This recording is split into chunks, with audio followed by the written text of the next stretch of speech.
Welcome back, guys. Now in this video, let's discuss about the topic of learning and memory. Okay, let's begin our topic. Learning and memory. So what exactly are these two things? Aren't the same? No, they are not. So what exactly is learning? Learning is acquiring the knowledge about something. Okay, so acquiring knowledge, acquiring information is called as learning. Right now you're all learning through these lectures. You're all learning, you're getting the information. That is called as learning. So learning is acquiring knowledge, okay, about something. Then what is memory? Memory is storing that knowledge, storing the information, okay, and processing it, and whenever you want it, you have to recollect. Okay, storage and recollecting that information. Okay, you have to recollect it, otherwise there is no memory. So it's the storage of the information and retrieving back the information is called as a memory. Okay, so it's storage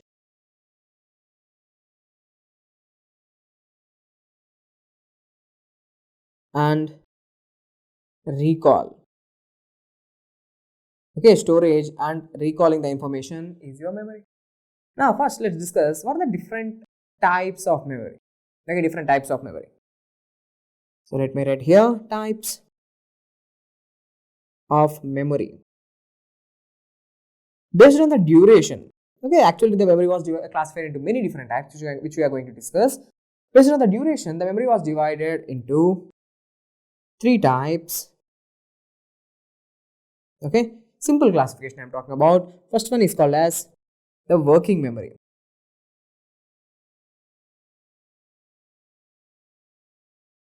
Okay, so what exactly is this working memory? For example, say I'm going to give you a number. I'm going to give you my mobile number. Okay, 10-digit number. So how much time you are going to recall it? Once you get my number, you heard my number, and how much time you are going to recall it? Unless you are going to remember it again and again. Okay, you are just trying to remember it again and again. Unless if you do that, most of the time, if I give you some number, for example 4 5 6 7 and 9 3 4 5 0, how much time you are going to recall it? Even I can't remember that number. So this memory which you can have, for example, this number you can maximum retain for 20 seconds or 30 seconds, just only a few seconds. So this form of memory is called as a working memory. So working memory, you can remember the information. Yes, you are remembering it. Okay, you are storing the information, but very few seconds, just like 20 seconds. So this is called as working memory. Okay, so when you are going on the road, you are going to see many things. Are you remembering all these things? Okay, are you remembering each and every image that you have seen? Okay, which you have came across? No, right? So you are going to remember that thing only for a few seconds, and immediately that will be deleted out of your mind. So this memory is called as a working memory, and this working memory, it's going to be stored, or the one responsible for this working memory is your prefrontal cortex. Okay, prefrontal cortex. It's a form of short-term memory. Okay, this working memory. The second memory is called as a short-term memory. So short-term memory, you are going to remember the things for few hours. Okay, from seconds you can remember them to hours. For example, this lecture. Okay, this lecture, when you hear it, you are going to retain this information for certain duration. Okay, and if you don't revise it, you are going to lose that information. Okay, this thing happened to you, right? Many times you are going to the lectures and you are going to retain that information for a few hours, and if you don't revise it, you are going to lose that information. So this memory is called as a short-term memory, and short-term memory is going to last for hours only. Okay, hours. So the part which is responsible for this short-term memory, the short-term memory is stored in your hippocampus. Okay, the site of short-term memory is your hippocampus. Okay, next, the third type of memory is called as a long-term memory. Long-term memory means you can retain this information for days to years to lifetime sometimes. Okay, you can remember this to days to years. Okay, even sometime lifetime you can remember this information. You can remember your father's name, your mother's name, your house address, your, like, these things can be remembered lifelong. So this type of memory is called as a long-term memory, and the center for this is your neocortex. Okay, so these are the three types of memory based on the duration of time. Okay, the time to which you can retain. Okay, so these are the three types of. Not only that, there are further classifications. Okay, especially this long-term memory.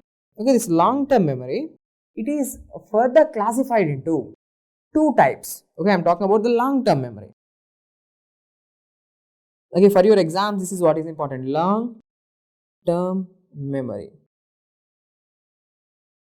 It is further classified into mainly two types. What are they? One is called as a explicit memory and implicit memory. Explicit and implicit memory.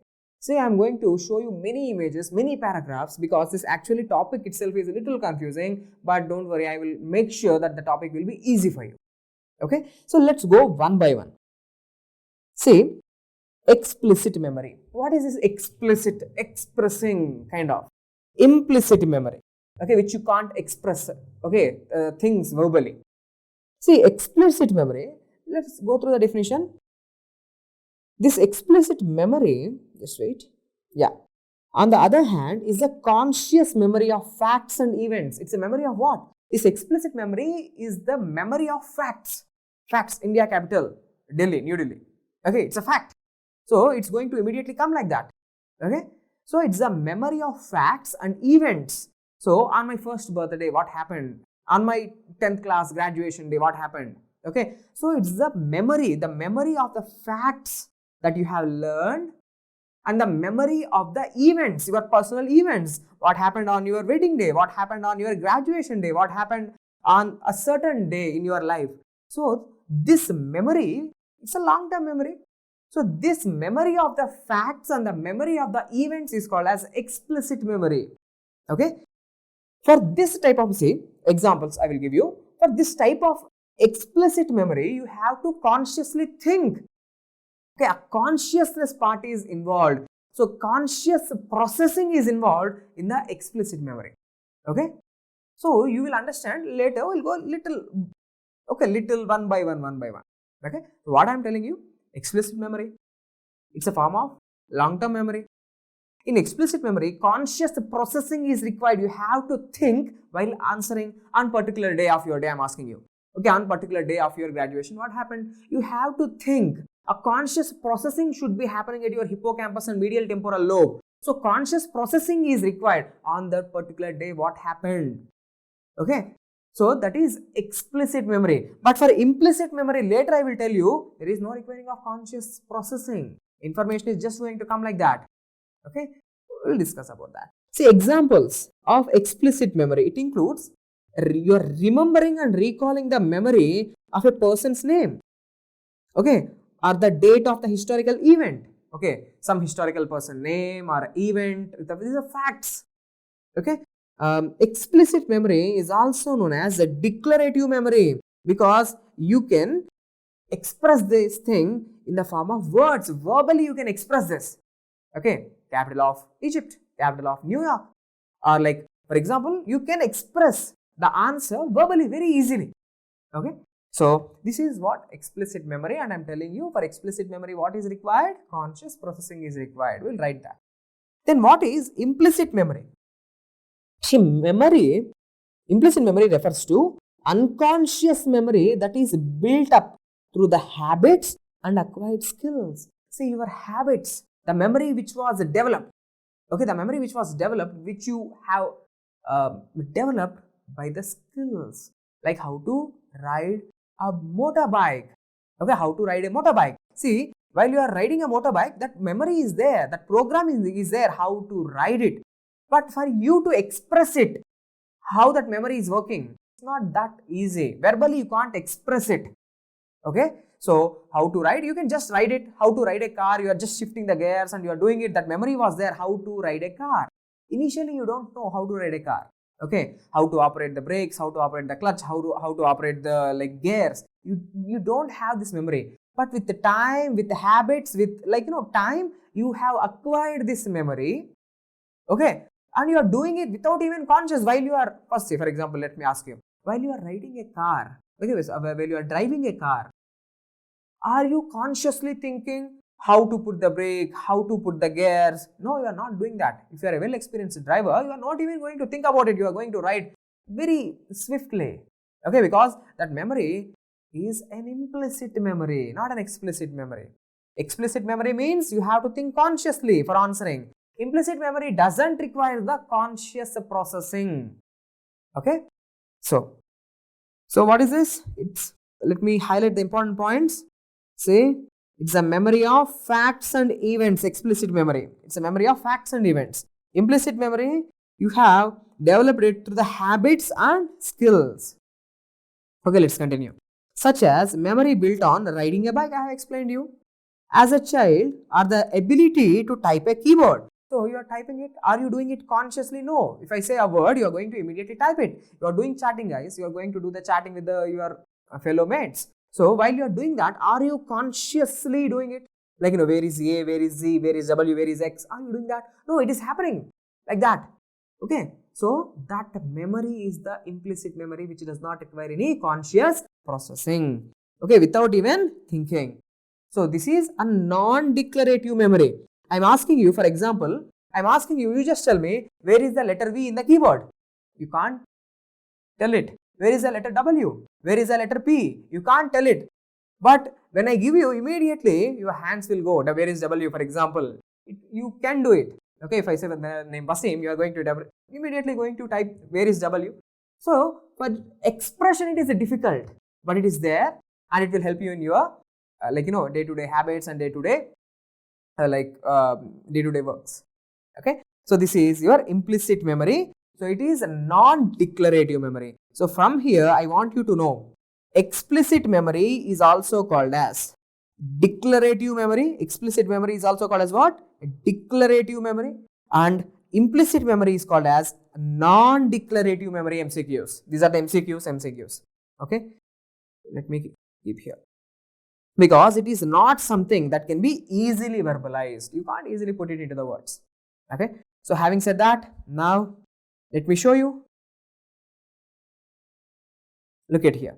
See, here I have taken some images from the internet. See, explicit memory. I have told you explicit memory means you have to think about it consciously. For example, X is equal to, it's a sum of what and what? It's a sum of W plus P, something like that. You have to think and you have to answer it. So info is consciously working to remember. Okay, you are consciously trying to answer it. Then what is implicit memory? You think you are singing. Okay, you think you are singing. You are just doing it very casually, very swiftly. It's flowing. The words are flowing. Okay, so you are not even thinking. So info that is coming out of your mind unconsciously and effortlessly. So this is the basic difference. The reason why I am stressing this so much, because a lot of students find it difficult to understand. Okay, even when I was studying, it is very confusing for me to understand the difference between the different types of memory: explicit, implicit memory, semantic memory, like different forms of memory. Okay, so explicit memory, no need of you need to have the conscious processing, and implicit memory, nothing. You can just take the memory just like that. Okay, memory is flowing. Now look at here. First discuss about the implicit memory. Okay, let's discuss about the implicit memory. I have already taught you, but even if it takes some time, okay, let me discuss. Implicit memory, you know it. Implicit memory means non-declarative form of memory. It's very hard. It's hard for you to verbalize the things. Okay, so implicit memory refers to change in the behavior or performance that occurs as a result of prior experience. You are experienced. Okay, see, initially, let me tell you. Initially, when you are doing chatting, okay, then you have to do the conscious processing. Where is X? Where is Y? Where is Z? Where is A? So initially it is explicit. Typing initially it is explicit. But with experience, you are going to make it into implicit memory. Means if you are doing the things again and again, initially maybe the memory is explicit memory, maybe it is going to turn into implicit memory. Possible, true. Initially when you are driving a car, okay, when you are driving a car, so you have to be very much conscious, okay, what is coming on the sides, how to put the, like, first gear, first to second gear, second to third, third to fourth gear, okay, how to apply the brakes, like, suddenly or slowly, how to put the pressure on the clutch. So initially you are very much conscious, you are little bit afraid, you are doing it very consciously. But with the time, with experience, that explicit memory will be converted into implicit memory. So the part which I want you to know is, initially the memory will be explicit, and later with experience and repeated actions, that will be converted into implicit memory. Okay. So definition, look here, of the implicit memory. The implicit memory means, implicit memory refers to information that is remembered unconsciously without effort. Even though it is retrieved without intention, implicit memory can still affect the behavior. Okay, all this thing is not remembered, not needed. The point which I want you to know is, unconsciously is going to come out. Okay, next examples. Making a phone call to the friend. You have, like, I will give you the examples. Say, for examples, we give the list of examples here. Forms of memory.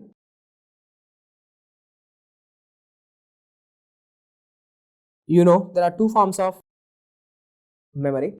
One is a declarative memory, or explicit, or declarative. Implicit, or non-declarative memory. Okay, non-declarative memory. See, important points which I want you to know for your exam. You already know it. Explicit memory requires a conscious processing. Conscious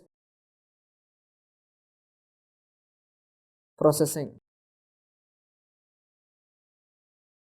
where at the level of hippocampus or medial temporal lobe, hippocampus or the medial temporal lobe, you have to retrieve the information consciously. But implicit memory do not require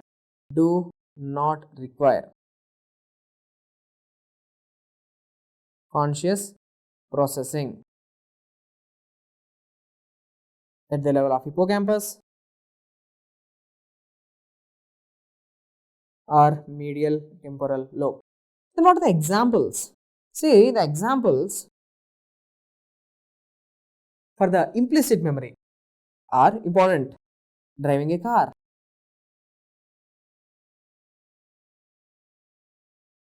okay, or bike for a long time. Okay, we are well experienced driving a car or bike. Next, typing, chatting. Next one is language. Okay, second language. You are living in some other country. Okay, you are living in some other country or in some other state. So you are speaking a new language. Initially, it may be an explicit memory. Okay, you have to talk consciously. You have to use the words consciously. But after living for 10-20 years, okay, in a new locality, in a new country, your second language will become implicit memory. You are going to speak like a native speaker very fluently. So, second language after 10 years. Okay, now see, when you are singing, okay, your habits, singing or bathing, the way you bath, the way you sing, see, a child doesn't know how to bath. Okay, you know it. There is a memory how to wash your body. It's happening just like that. Okay, so these are the habits, the way you brush. Okay, you are not doing it consciously. So singing, bathing, okay, you can say even this lecture, a well rehearsed lecture for the 50th time. Okay, I'm teaching for the last few years, for the last 10 years. Before teaching a topic, I won't even go through the books, because the information is now in my brain, that it will flow just like that. But the moment I start my lecture, the information will be coming out just like that. Okay, so this is an implicit memory. I'm using the implicit memory. So a well rehearsed lecture after 10th time, let's say 10th time. If for the 10 times I am teaching the same thing, so no need for me to do it consciously, it will just come like that. Okay, so while performing these tasks, you are using which form of memory? Implicit memory. Okay, so performing these tasks, you are using implicit memory.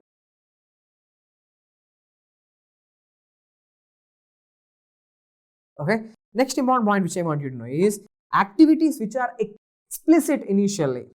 Okay,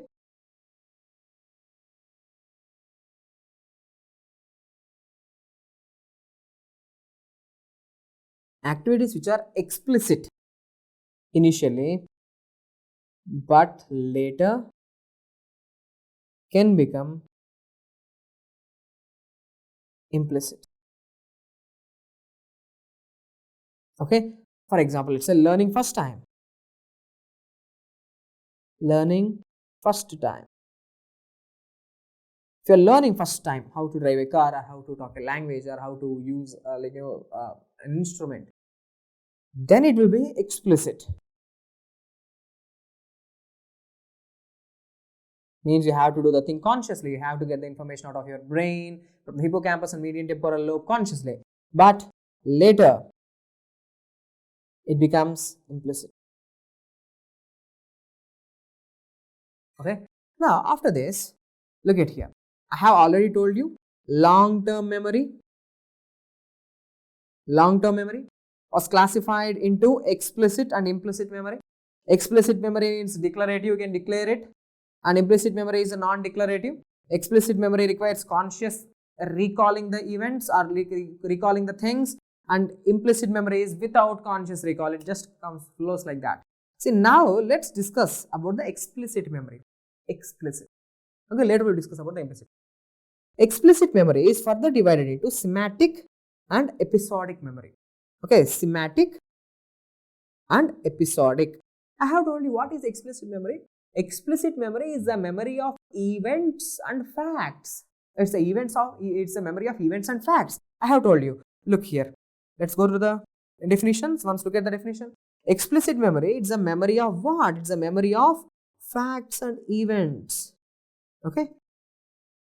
But implicit memory, it's the habits and acquired skills. It's the habits and acquired skills. Now see, explicit memory, it is classified into two types.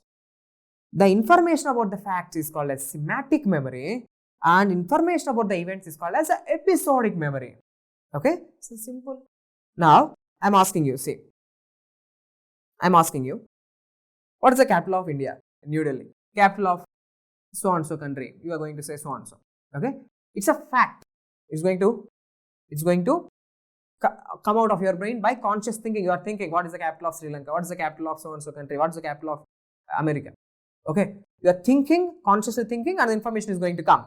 You are not experienced about it. You just learnt it. It's a fact. You haven't experienced it. You don't have any personal experience. It's not any event which you have involved. It's just a learned thing. Okay, so that is called as semantic memory. It's the information about the facts and definitions. Facts, definitions, general knowledge. You haven't have any personal experience in it. So this is called as semantic memory. Next, episodic memory. What is episodic memory? See, your personal experiences and events. What happened on your first day of your college, what happened on your wedding day, what happened on your graduation day. Okay, how you met your girlfriend for the first time. See, these are all your personal experiences. So this is an episode. There is an episode I'm talking about. So these are episodic memories. Okay, so semantic memory is a memory of the facts, general knowledge, definitions, straightforward things, and episodic memory is the memory of a certain event which you are involved. Okay, so explicit memory, two types. Next, look here. The points which I want you to know for your exam. Okay, let me add a few more points. Say semantic memory. For this memory, what are the centers? The centers are a temporal cortex and prefrontal cortex. temporal cortex and prefrontal cortex. Okay, they are responsible for the semantic memory. And the areas in your brain which are responsible for the episodic memory are HTN. I used to remember something like this: hypertension, HTN, hippocampus, temporal cortex,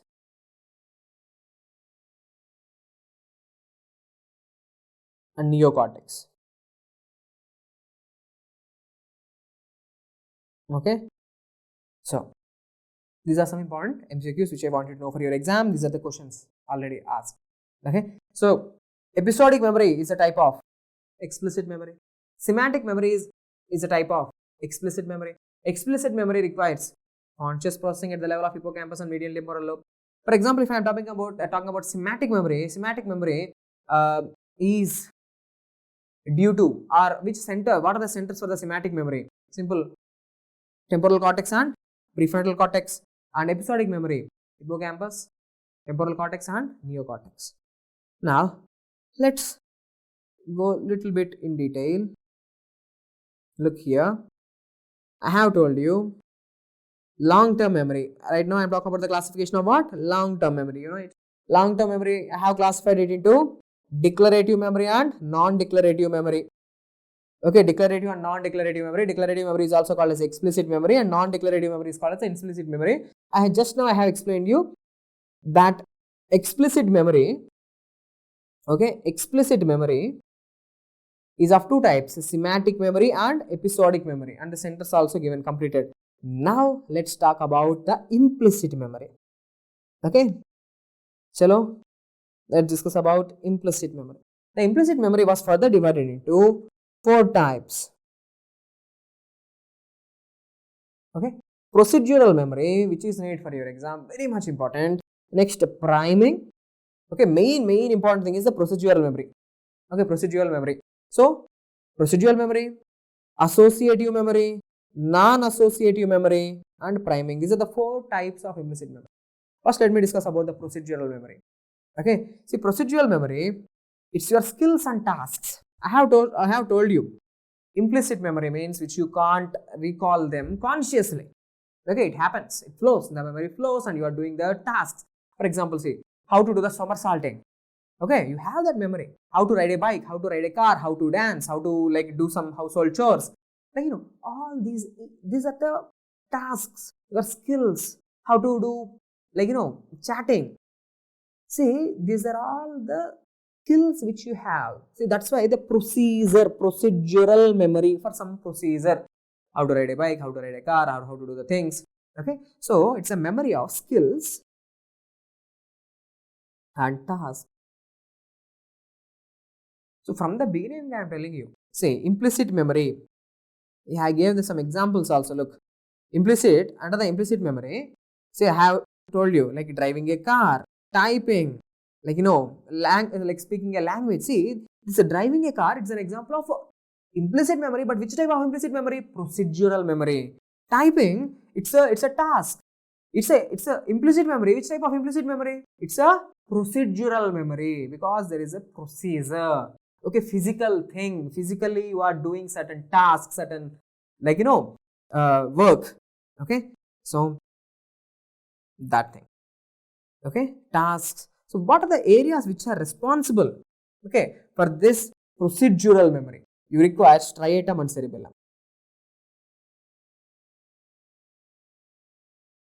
Okay, because striatum is a part of basal ganglia. For motor programs, you require the basal ganglia, and even cerebellum is required for the coordinated movements. Okay, now here in associative memory, it's of 2 types actually. Associative learning and memory, it's of 2 types. One is called as a classical conditioning. Classical conditioning and operant conditioning. Don't worry, I will explain you. Even if it takes some time, you will understand the concept. Okay. Non-associative memory, ETs are also of two types, non-associative memory. I will discuss the types later. Non-associative memory. These are your reflex pathways. Next, priming. It requires neocortex. But right now you will be having a little clumsiness. Sir, we can't understand what is this procedural memory, associative memory, non-associative memory and priming. We'll go one by one. See, first let's begin with the procedural memory. It's your skills and tasks. You require cerebellum and striatum for this. So look here, procedural memory. It's a type of implicit memory, you already know it. That is activated when you are performing a well-known task, like riding a car. Okay, riding a car. So you are using a memory. Okay, definitely there is a memory how to do. Okay, this motor program, how to ride a car, how to drive a car, how to ride a bike, how to dance, how to type. Okay, so this form of memory, when you are doing some physical action, well-learned task, this is called as procedural memory. For example, look here, motor activities such as riding a bike or typing on a keyboard are examples of procedural memory. So procedural memory is simple. Procedural memory is a type of implicit memory while performing tasks, physical events. Okay. Now, let's discuss about something called as a priming. Okay, this priming is also considered under implicit memory because it's also influencing, okay, the memory unconsciously. Okay, don't worry. See, priming, it's a form of implicit memory. Why? Because the decision making happens unconsciously. So what is this priming, sir? We'll see. Now look at here. The term priming in psychology refers to when exposure to a stimulus. Now I am giving you some stimulus. Okay, I gave you stimulus, you don't know it. I gave you stimulus, very subtle stimulus, you don't even notice that. Because of that stimulus, I have unconsciously made a change in your behavior or decision making. Okay, priming is actually used for marketing the things. Okay, like having a brand ambassador, like your favorite hero is like as a brand ambassador of so and so, some cool drink company. So you are going to get unconsciously your behavior will be changed. So I have primed you, okay, for marketing purpose. Okay, we'll give you more examples. Let's first say the term priming in psychology refers to when exposure to a stimulus, I am going to give you the stimulus, affects the person's subsequent actions, subsequent behavior or subsequent experience. Like I will give you examples also, don't worry. See, the exposure that I am going to give you, the exposure can be so subtle, very little, that is hardly even noticed or not noticed. You might notice it or you might not notice it, but that will affect your behavior unconsciously. Okay, so as it is affecting your experience unconsciously, that is considered as implicit memory because no need of conscious processing.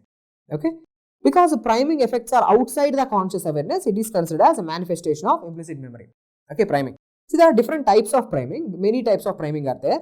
Okay, in long-term memory, see, in our long-term memory, many things are interconnected. One thing is interconnected with the other. Okay, one information is interconnected with other information is interconnected with other information. So many informations are interconnected. My mother to father to there. So many informations are interconnected. So that's why we are like we can know the relations, like you can know the events, what's happening. Okay, many things are interrelated.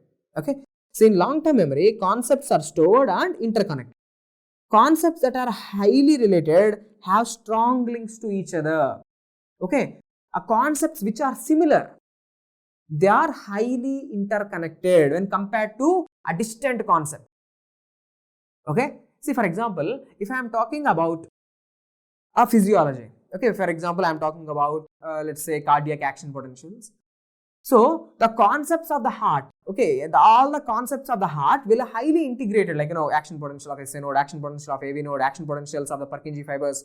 the ventricular myocardium, like the Frank-Starling law, like all these things are interrelated topics. They are highly connected. One information is interconnected with the other. One information is interconnected with the other. See, I am having the information about the action potential of the heart, and even I have the information about my family.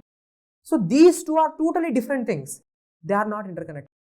Okay? So action potential of the heart and something happening in my family, something even in my family, they are not integrated. But the action potential of the heart, this topic, can be integrated with the Frank-Starling law or with the ECG.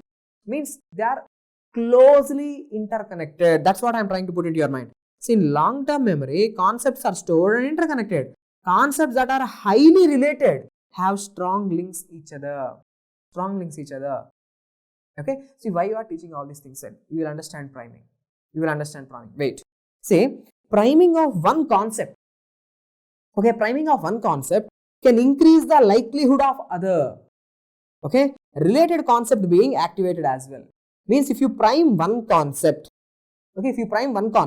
that increases the likelihood of the other. The moment you say about,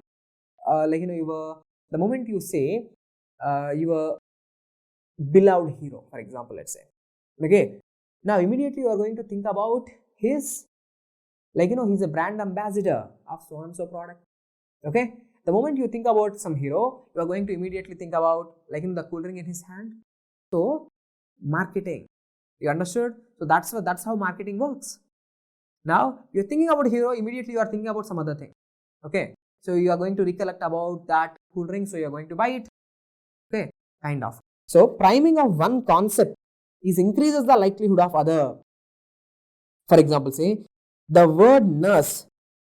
Okay, the word nurse will be recognized far more quickly when, if I say doctor, immediately the word nurse, okay, you can think about the nurse far more easily when compared to something like spaghetti.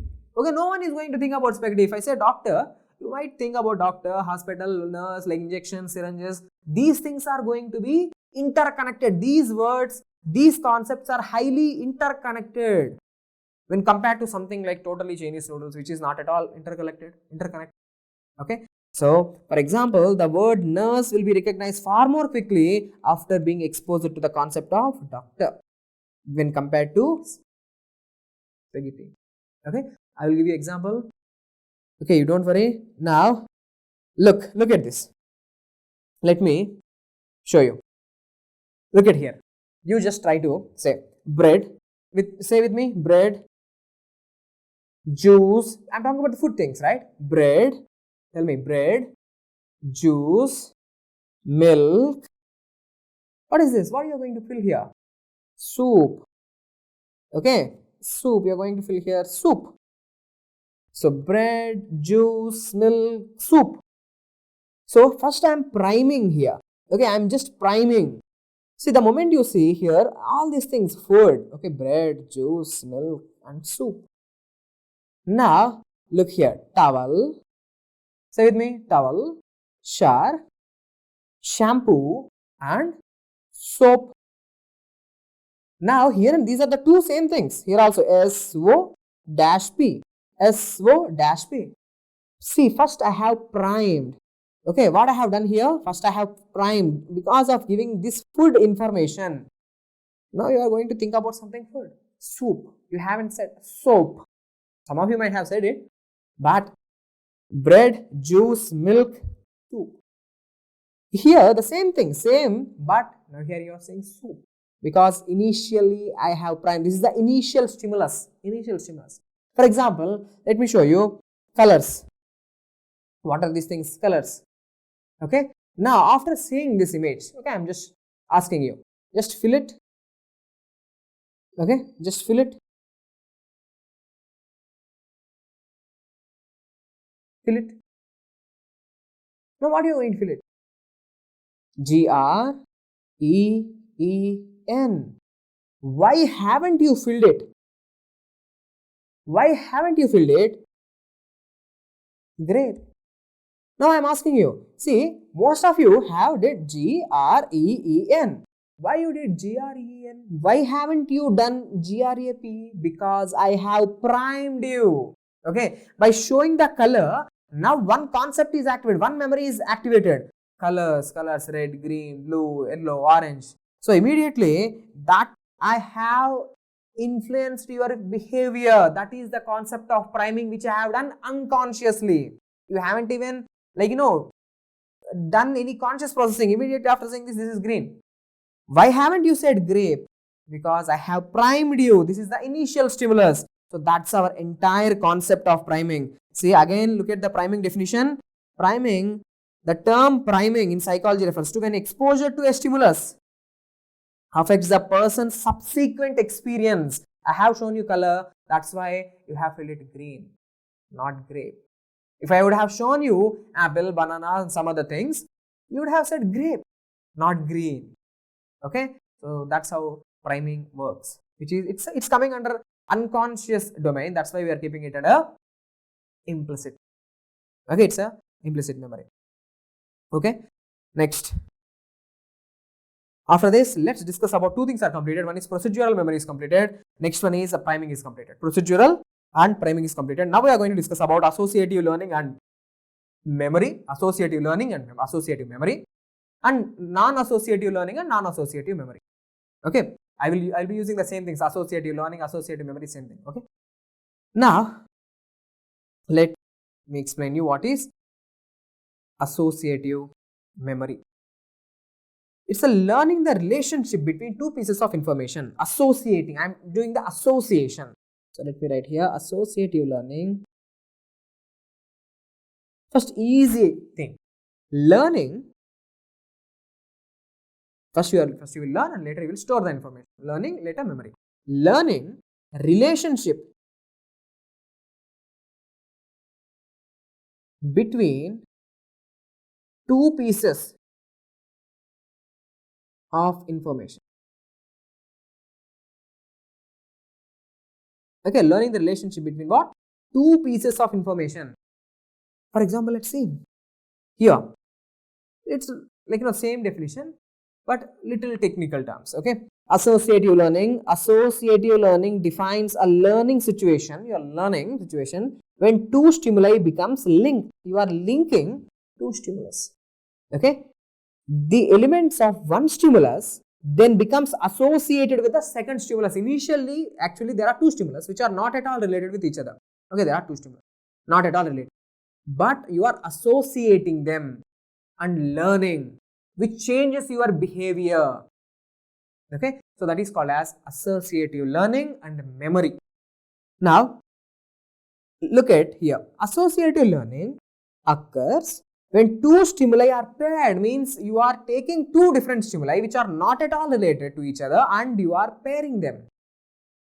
Okay, and you are learning the relationship between these two. See, here I have given you simple learning the relationship between two pieces of information. You are taking them to and you are pairing them and you are learning and you are keeping it as a memory. If I give you an example, you will understand. Don't worry.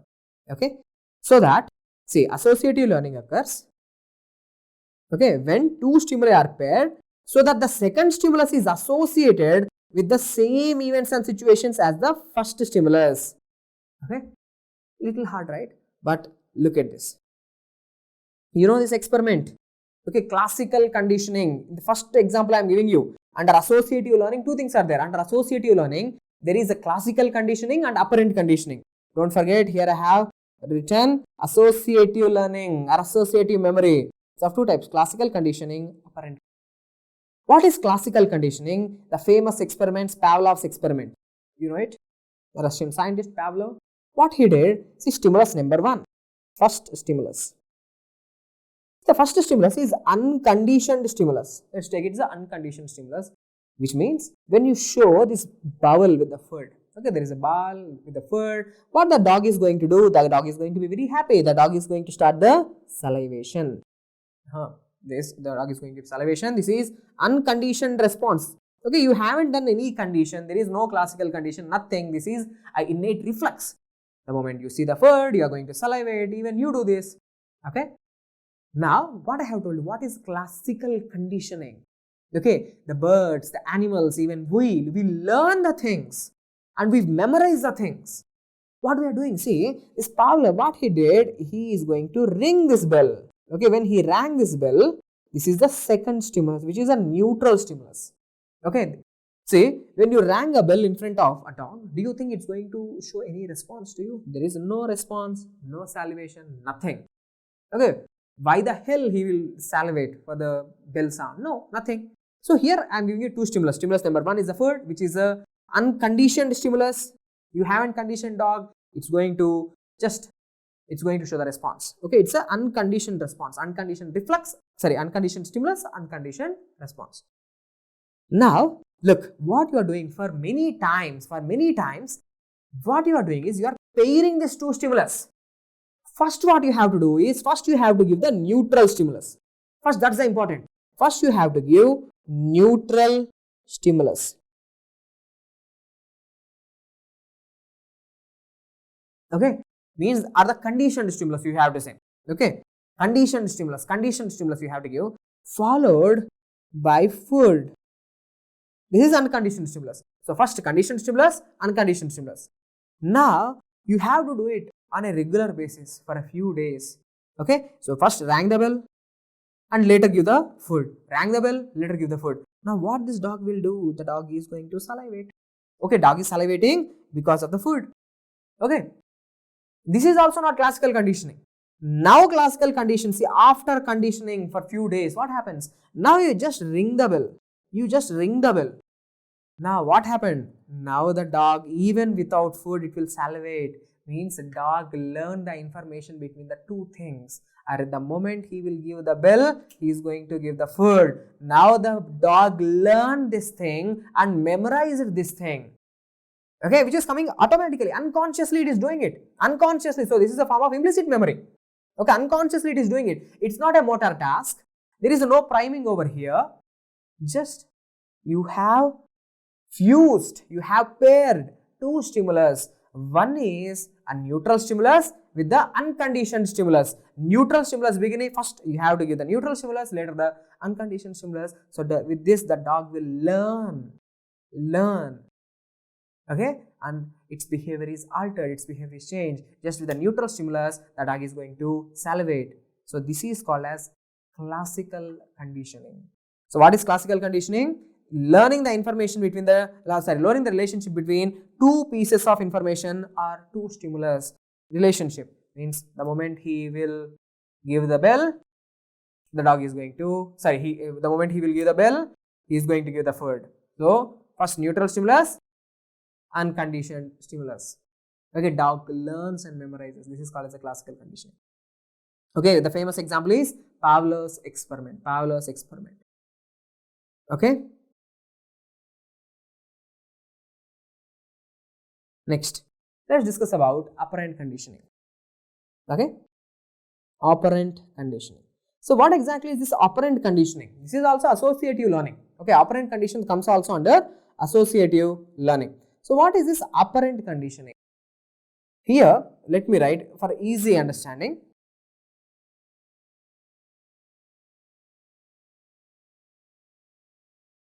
Let me write one more thing for classical condition so that you will understand better. Let me give you one more simple, easy way to remember classical conditioning.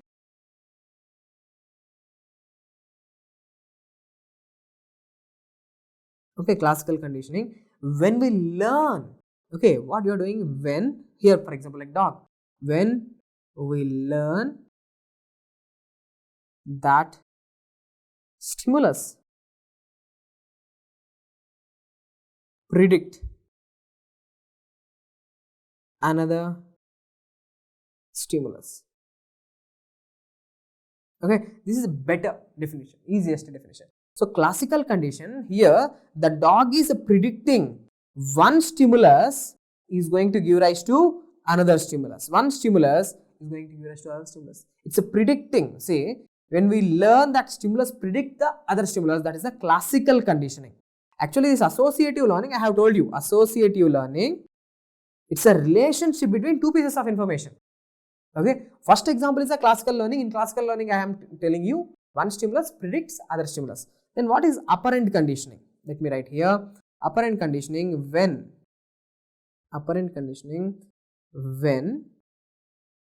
we learn that behavior leads to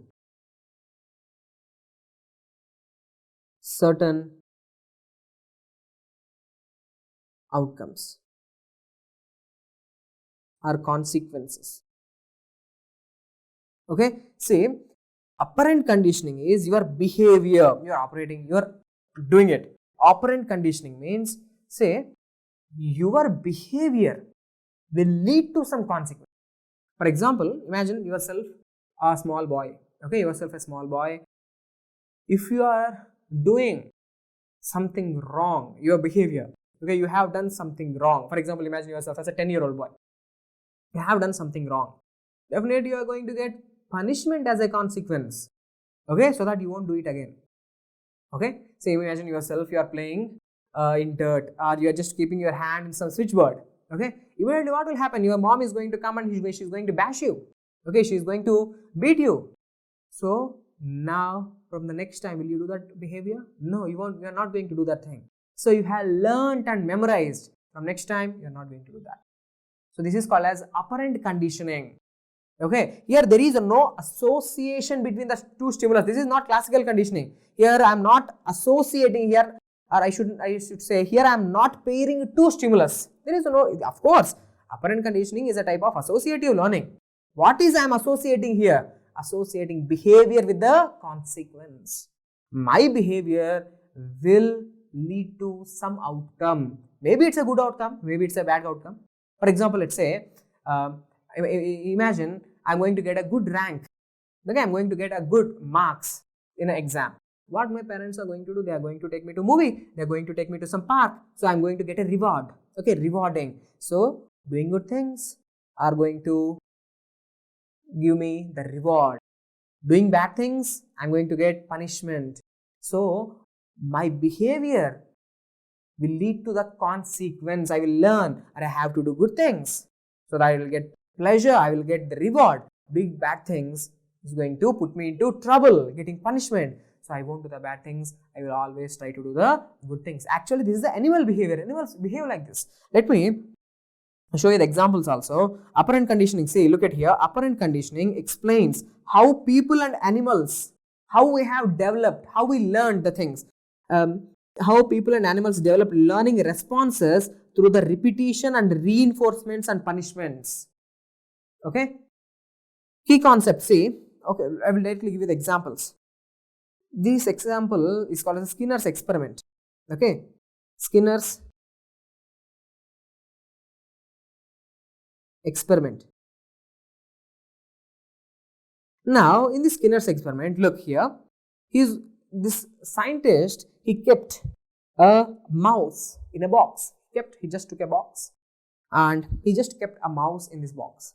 Okay. Now, how this animal learns the things, how it learns and how it memorizes the things. Look, here I am not giving any stimulus. Don't think about the Pavlov's experiment now here, because I am not doing any ringing. Here I am not giving any stimulus. It is just doing on its own. I am not intervening at all.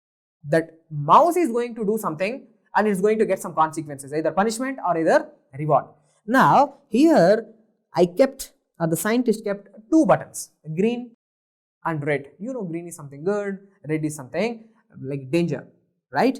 So, now whenever this mouse comes and presses this button, what happens? Now a box is going to open. Okay, now the box is going to open.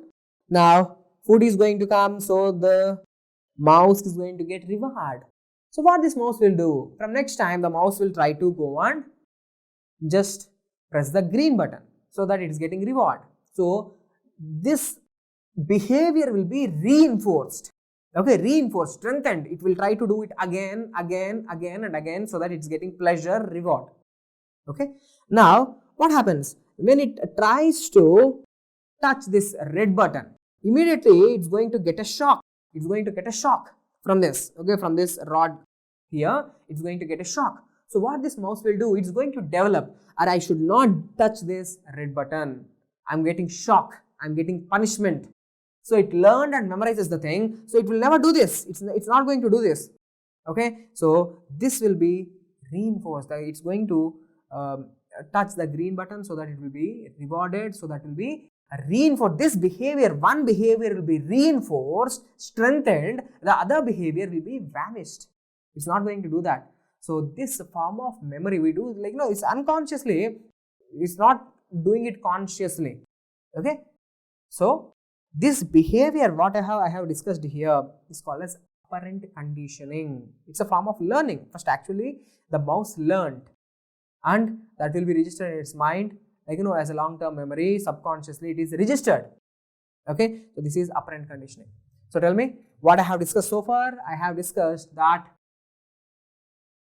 the implicit memory is of different types. Implicit memory means the things which are coming out of your brain unconsciously, the memory which is like, you are recalling unconsciously. One is a procedural memory, like riding a bike.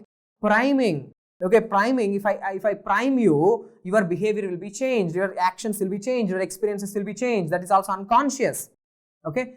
Next thing is associative learning. Associative learning means learning the information learning the relation between the two pieces of information.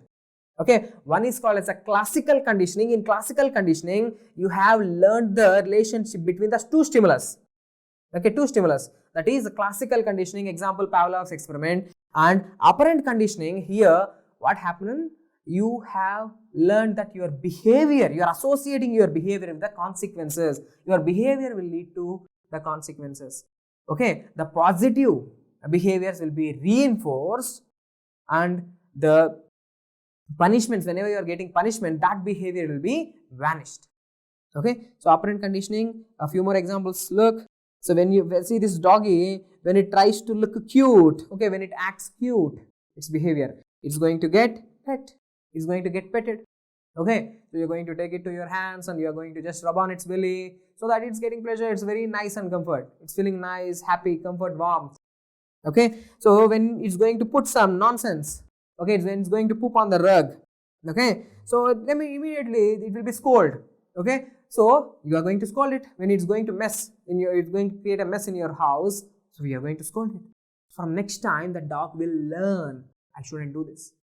Okay, so unconsciously it is registered, and whenever it's getting the feeling, the urge for the urination or the defecation, it will go out immediately out of the house. So it learned and it memorizes this thing. This is called as operant conditioning.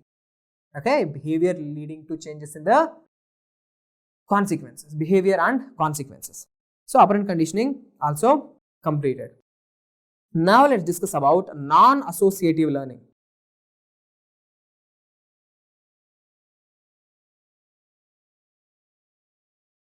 Okay, so what is this non-associative learning? Here you are not associating anything. These are like, the reflexes kind of thing. Learning about stimulus.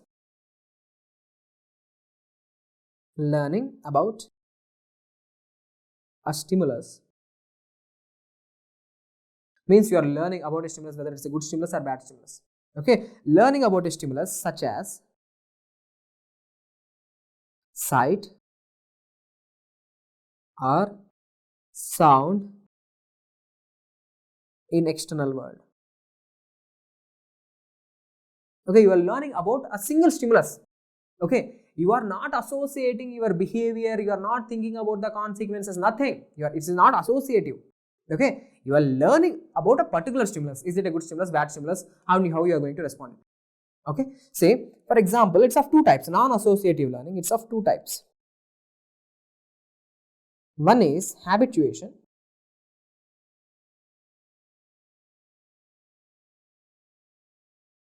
Sensitization. Okay, habituation, sensitization. It's very simple. For example, I'm talking about stimulus, a particular type of stimulus. Imagine it's a harmless stimulus.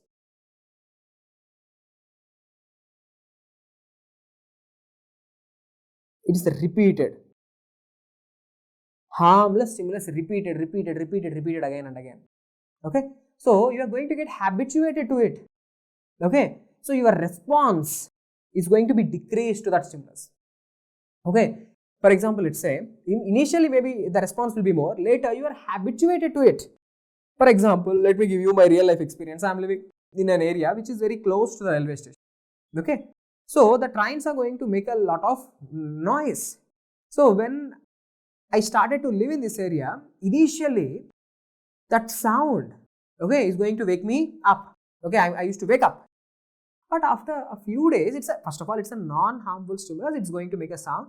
So after a few days, I have habituated to it. So the ones who are living to in near area to the airports, railway stations, like temples, mosques. So wherever you are getting the sound continuously, you have habituated to it. Initially, that might be little, like that might be little exaggerated, but later your behavior will be like exaggerated, but later on what happens, you are habituated to it, you won't feel like anything. Okay, so that is called as habituation. So harmless stimulus, if it is repeated again and again, okay, you are going to get habituated to it. Let me write here, when our behavioral response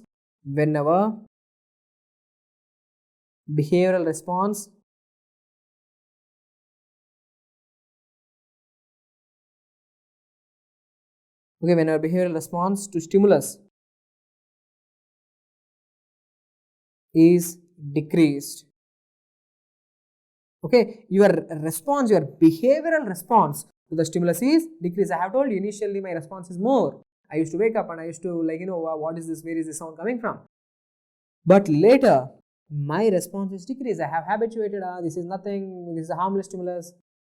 Then what is sensitization? Exact opposite, sensitization. Sensitization, when our behavioral response to stimulus exaggerated. For example, let's say initially, let's say something like this. Initially during night, when there is a small sound in my house, okay, when there is a small sound in my house, I think there is some some like a cat or dog, it's making some noise. I don't think much about it initially. But later what happened is, okay, I came to know that there were robbers or thieves, okay, in my house. Okay, after a few days, thieves came and some sound happened. I didn't wake up. I thought it's a cat or something. But thieves came. They have tried to attack. Okay, a lot of fighting going on. I got terrified. Okay, luckily I have survived. Everything is settled. After a few days, even if there is a little sound in the house, my response is going to be exaggerated. Oh my God, what's going to happen? Because I'm sensitized. Because it's a harmful stimulus. Okay, when you are exposed to harmful stimulus, okay, when you are exposed to a harmful stimulus, the later response of you will be exaggerated. You have learned, you have memorized. Oh my God, if the sound is coming means maybe there is a thief. So your response, you are going to immediately wake up, you are going to lock your room, you are going to call to the emergency, so your response is exaggerated. That is called as sensitization. Now let me explain you here what is habituation. Already you know it, habituation means repeated exposure to a harmless stimulus is going to decrease your behavioral response. So look here, habituation is a decreased response that occurs as a result of repeated exposure to a stimulus. Okay, say perfume smells, for example, perfume, okay, perfume, when you first put perfume, you're going to get it. But after some time, the stimulus is coming, the smell is coming. So you won't even feel it. But other persons can feel it. If you go near to them, they will feel it, but you can't feel it. So repeated stimulus, your response will decrease. The smells. Okay, even the same clothes also. When you put clothes, so the clothes are going to initially touch your touch receptors and you will feel it. But entire day the clothes are on your body. Do you think continuously are you feeling these clothes? No, continuous stimulus, the receptors will be stop firing. Okay, the same way psychology also. When you are exposed, okay, actually psychological thing, when you are exposed to certain things, your response will decrease. Okay, imagine, okay, let's put it this way. Imagine you are having a pet. Okay, you are having a small parrot. Okay, when you brought it to the home, initially it's very afraid. Okay, it's very afraid to look at you, to come into your hands. But you do petting, okay, continuously, take it to a small box, small cage, and you just rub it, make it ease. So if when you are giving, you just tell her that this is a non-harmful stimulus. So when you are doing it again and again, so the rabbit will feel comfortable. Okay, this is a non-harmful stimulus. It's not a harmful stimulus. He's just petting me. Okay, so it is habituated. It's habituated. It's not going to get stressed, and it's not going to show any aggression. It's not going to get scared. It's habituated. It's cool and relaxed. It will later come into your hands and it will play with you. That is habituation. So psychological. Okay. Next, what is sensitization? I have explained you. Sensitization. Say sensitization is a psychological process where repeated exposure to an event. I have told you what is that repeated exposure to an event? Harmful event, harmful stimulus. Okay, leads to increasingly tense in your behavior, increasing the behavioral response, making you tense. Okay, your response is exaggerated. For example, like post-traumatic stress disorder. Okay, see, those with this disorder may become more sensitive to the things. Initially, one time, like a car accident happened. For example, there is a person who had a car accident. So next time when he comes and sits in the car, he will feel the same thing, like again, maybe one more accident might happen. His responses will be exaggerated. Even if you suddenly put a brake next time, he is very much terrified. Oh my God, accident is going to happen. So that is a sensitization. Okay. So these are the different types which I want you to know. So with this, all the different types of explicit memory and implicit memory, that's the declarative and non-declarative forms of memory, are completed. If you know this much, that will be enough for your exam. Later, what I want you to know is how the memory is stored. How memory is stored.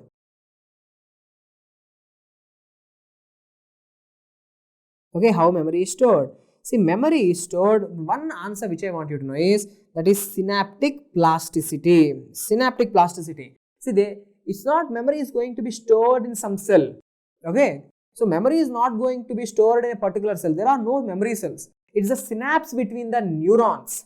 Okay, it's the synapse between the neurons is going to form your memory. It's going to be responsible for your memory. Okay, when you are, for example, I'm going to read a topic. Okay, for example, today I'm reading about the topic of oxygen hemoglobin association dissociation curve. I'm repeating this topic, repeating 10 times, 20 times. So this topic, this memory will be stored in my brain with the help of synapses. The more the times I read, the more synapses will be formed, means strengthening the memory. Okay, more the times I read, more strengthening of the memory, more the number of synapses. If I don't recall or if I don't revise this information for the next 10 years, what happens? The synapses will become loosened, the synapses will disintegrate, so I will lose this memory. So memory is nothing but the synapses, remember. Okay, it's the synapses between the hippocampal neurons, neocortex neurons, CA1 neurons, CA3 neurons. It's a lot of different things. So the point which I want you to know is it's the synaptic plasticity which is responsible for the memory formation. The more you revise, more stronger synapses. The less you revise, the less you think about something, the synapses will disintegrate. So this is called as a synaptic plasticity. The synapses will be plastic, means they can be modified. The more you times you repeat the things, a stronger synapses. The less you revise, less synapses, kind of. So this is how the memory is stored in the form of synapses between the neurons. Okay, so with this, I have explained you different types of memory, all the different types of memory. Hope the video will be helping you in your exams, okay, for understanding the concepts. Thank you.